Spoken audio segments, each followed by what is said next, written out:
Photos ഉണ്ട്, എന്റെ അച്ഛന്റെ അമ്മയുടെ. മഞ്ഞ് അത് നശിപ്പിക്കും. നിനക്കറിയാലോ ഹൈഡി, അതെല്ലാം എപ്പോഴേ നശിച്ചു കാണും. നമുക്ക് തിരിച്ചു പോകാം, കണ്ടിടത്തോളം മതിയായി.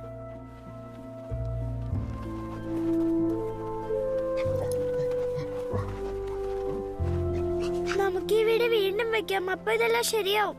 അതേ സ്ഥലത്ത് തന്നെ വീണ്ടും നിർമ്മിക്കുന്നത് വളരെ അപകടകരമാണ്.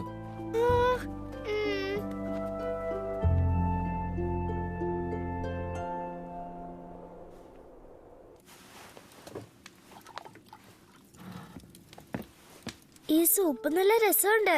നിനക്ക് ഇഷ്ടപ്പെട്ടതിൽ സന്തോഷം. മുത്തശ്ശൻ കുറച്ച് കഴിച്ചു നോക്കൂ. വേണ്ട താങ്ക്സ്, എനിക്ക് വിശപ്പില്ല.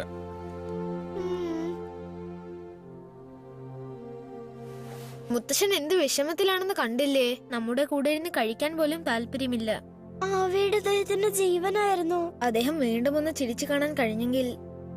ആ ഫോട്ടോസ് എങ്കിലും ഒന്ന് തിരിച്ചു കിട്ടിയിരുന്നെങ്കിൽ. പക്ഷെ അത് ഭയങ്കര അപകടമാണ്.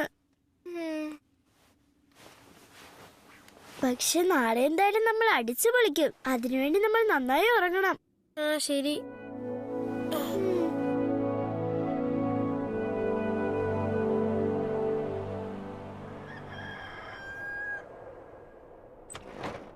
ഞാൻ മൈൻഫീൽഡ് വരെ പോകുന്നു. കുറച്ച് ആശാരിപ്പണിയുണ്ട്. ഞാൻ പുറത്തായിരിക്കും ദിവസം മുഴുവനും. നന്നാകും എന്ന് കരുതുന്നു ഫ്രാൻസിസ്കോ. നമുക്ക് രാത്രി കാണാം ഏണസ്റ്റ്.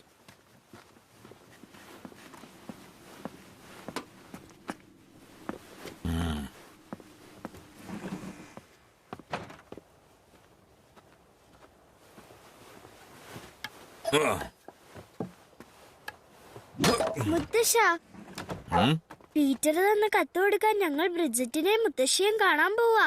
ശരി, പക്ഷേ സൂക്ഷിക്കണം കുട്ടികളെ. മലയിടിച്ചിലൊക്കെ ഉള്ളതുകൊണ്ട് നിങ്ങൾ താഴ്വരയുടെ മുകളിൽ പോകേണ്ട. ശരി മുത്തശ്ശ, വിഷമിക്കണ്ട. ജോസഫ് ഞങ്ങളുടെ കൂടെ വരുന്നുണ്ട്. വാ ജോസഫ്. ഇനിയെന്തോ? ഞാനും വരട്ടെ. നീ ഇവിടെ കുറച്ചുനാൾ ഇല്ലായിരുന്നല്ലോ, അതുകൊണ്ട് ഞാൻ പറയുന്നത് ഇവൻ കേൾക്കും. ഓ ജോസഫ്, എനിക്ക് നിന്നെ ഭയങ്കര ഇഷ്ടം.